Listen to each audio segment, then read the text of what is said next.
Akhirnya prediksi terjadi. Saya seorang pendeta ya, seorang pendeta. Tapi hak politik saya memang dari dulu ke pro demokrasi ya. Akhirnya apa yang saya kemukakan beberapa hari sebelumnya, mungkinkah terjadi impeachment ya sebelum proses pendaftaran cawapres? Sepertinya benar akan terjadi. Bapak Ibu Saudara, sumber masalahnya adalah dengan yang namanya haus kekuasaan. Benar nggak haus kekuasaan? Saya dulu juga berpikir nggak benar. Tapi nyatanya setelah dimulai dengan anak ya, anaknya dulu ya, 2 sudah dipasang, kan anaknya 3, 2 dan satu jadi ketua instan itu ya. Semua orang tahu kok itu memohon-mohon dulu, memohon-mohon ya. Semua tahu ya. Bahkan saya secara detail tahu malam-malam bagaimana datang bawa map, melamar lah ya. Melamar supaya anak ini dijadikan kontestan pada pemilihan kepala daerah. Ya. Jadi yang membalik keadaan tidak benar, gitu. Yang membalik keadaan seolah-olah PDI Perjuangan melakukan penekanan, ditekan-tekan, nggak ada itu. Kita semua lihat kok mereka ngelamar gitu, supaya dijadikan kepala daerah. Bahwa sebuah partai politik ada sistem itu ya betul. Lalu sekarang karena haus kekuasaan ya, saya sudah memprediksi sih ya, dan sekarang akan terjadi ya. Hal yang paling pertama adalah semua menteri PDI Perjuangan akan ditarik ya. Terus tentu saja dipecat ya toh. Pak Lurah dipecat udah pasti ya, karena harus tegas ya.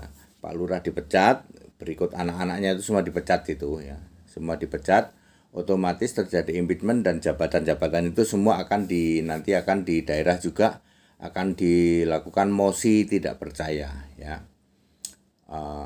Kemudian akan bergabung ya partai-partai koalisi untuk mosi tidak percaya. Nanti yang friksi-friksi yang selama ini mencurigai ijazah palsu, mencurigai itu semua akan gabung. Semua akan gabung ya. Bahkan orang-orang yang tadinya tidak peduli dengan mahkamah keluarga yang membuka karpet merah ini pun akan peduli sekarang. Sekarang akan peduli ya. Mereka akan pagari KPU ya. KPU akan dipagari, mahasiswa sekarang demonya akan mana? Akan ke KPU, akan menghalangi pendaftaran capres hasil kong-kalingkong ya. Akan dihalangi ya. Kemudian mungkin akan chaos ya, akan chaos. Mungkin juga aslinya akan keluar. Dengan chaos itu akan situasi darurat, lalu dia akan menjabat lagi. Memang ambisinya awalnya juga pengen 3 kali, pengen ya. Ya, walaupun awalnya masyarakat mendukung sih, biar 3 kali kalau bisa. Tapi memang itu tidak konstitusi. Ya, seperti itu. Terus DPR akan melakukan hak angket ya. Apa yang akan dihak angketkan yaitu keputusan dari Mahkamah Konstitusi itu. Ya. Pakar-pakar konstitusi negara ya, ketatanegaraan yang sudah pro, yang sekarang masih murni, yang saya melihatnya tinggal Profesor Dhani Indrayana, itu masih murni ya. Dia berani berkata salah, yang ini salah, berani berkata begitu.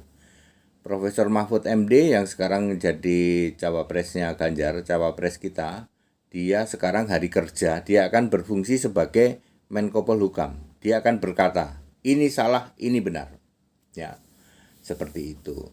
Nah, proses impeachment ini akan terjadi, itu nggak bisa di cepat atau lambat, nggak bisa dihindari ya.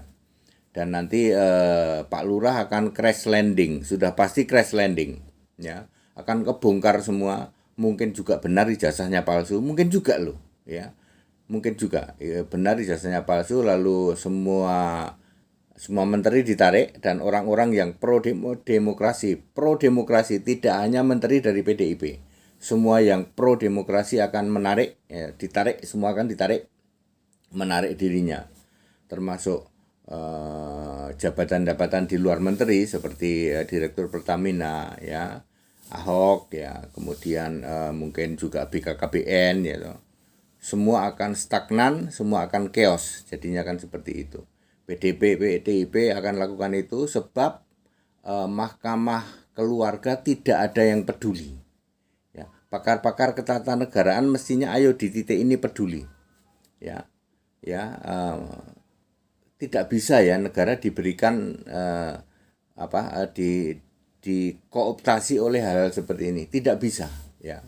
Mestinya tidak boleh terjadi. Tapi para pakar tata negara tetap belum bergerak ya, karena pakar tata negara pun juga memihak, aku ikut sama sana, aku ikut sama sini ya. Sekali lagi, pakar tata negara yang masih murni saya melihat Profesor Denny Indrayana.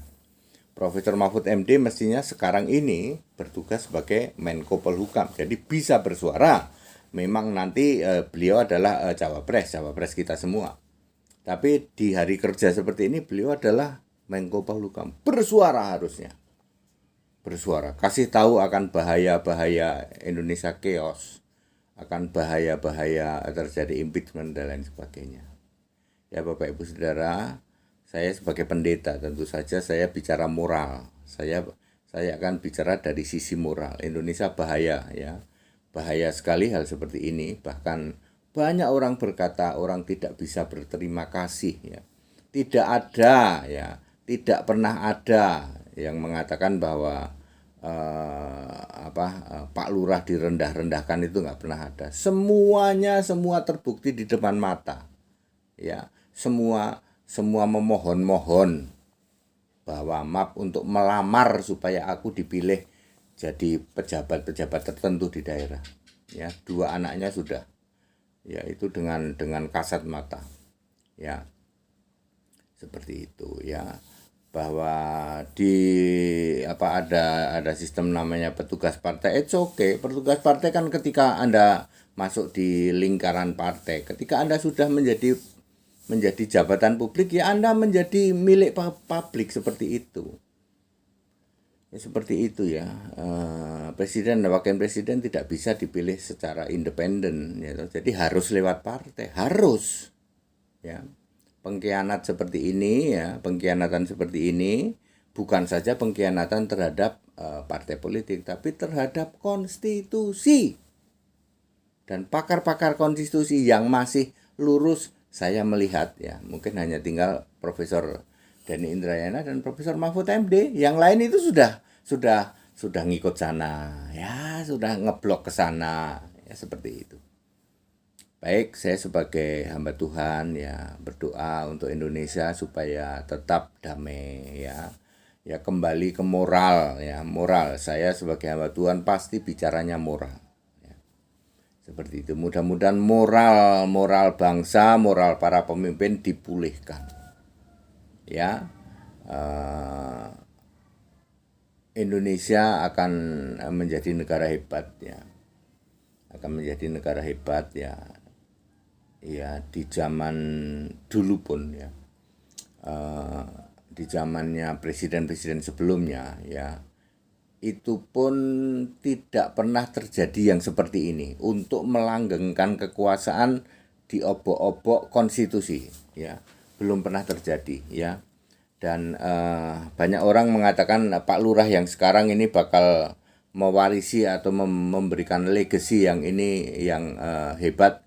Saya kok melihatnya tidak ya, karena nanti ketika sudah lengser mungkin benar juga ya, yang selama ini dokumennya mungkin palsu, ijazahnya palsu, sepertinya mendekati benar ya.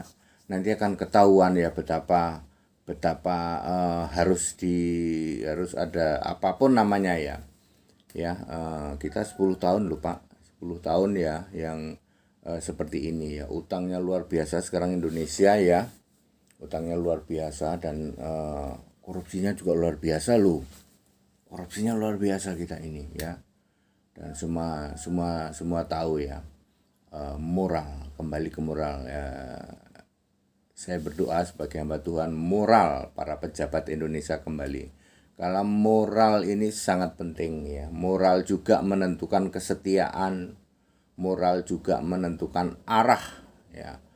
Orang boleh pinter tapi kalau moralnya terjun bebas tetap tidak bisa ya. Mungkin Pak Lurah mengharapkan crash landing ya, bahkan sampai ada ucapan andekan innalillahi kita akan mengucapkan alhamdulillah. Saya sorry ya. Saya ini ya untuk para pengkhianat bangsa itu sampai ada ini Pak Pendeta HTD. Andekan para pengkhianat bangsa itu innalillahi, kita akan mengucapkan alhamdulillah. Ya, ini saking parahnya pengkhianatan ya. Konstitusi diobok-obok ya. Seperti itu. Kita yakin dan percaya Indonesia tetap akan damai ya. Ayo kembali kepada moral ya. Hari ini ya Mahkamah Konstitusi akan bersidang untuk menentukan batas usia maksimal ya. Semoga menuju damai, kembali ke moral ya. Memang kita sebaiknya ya, kalau dari jujur saya saja usia harus dibatasi ya. Janganlah orang yang sudah uzur, yang sudah stroke gitu, yang jalannya sudah gemeteran, yang sudah buyutan kok kita izinkan memimpin negara ini. Demikian pula kebalikannya, anak yang belum punya pengalaman, anak ingusan ya, kok diizinkan seperti itu. Lalu konstitusi diobok-obok. Hari ini akan ada pengumuman batas usia maksimal calon presiden. Demikian pula KPU supaya mengedepankan moral ya. Para ahli-ahli tata negara ya, hukum konstitusi tata negara supaya bersuara di atas kebenaran ya dan moral ya, bahwa salah katakan salah. Kiranya Indonesia diberkati ya. Kita yang umat Kristen memang sangat peduli dengan hal ini. Hal-hal seperti ini betul-betul sesuatu yang sangat bertentangan dengan kekristenan, yaitu moral. Moral yang terjun bebas itu sudah awal kehancuran. Segala hormat kemuliaan untuk Yesus Kristus, the only one Lord and God. Kami sebagai umat Kristen Indonesia, kami mendambakan kedamaian dan kami tidak menginginkan pengkhianatan. Kami juga tidak memberi toleransi ya, degradasi moral, terjun bebas moral. Kita dukung presiden yang firm, presiden yang benar, yang jujur, yang melakukan segala sesuatu sesuai konstitusi. Kita Indonesia, kita Pancasila, salam Pancasila merdeka. Ganjar Mahfud. That's it.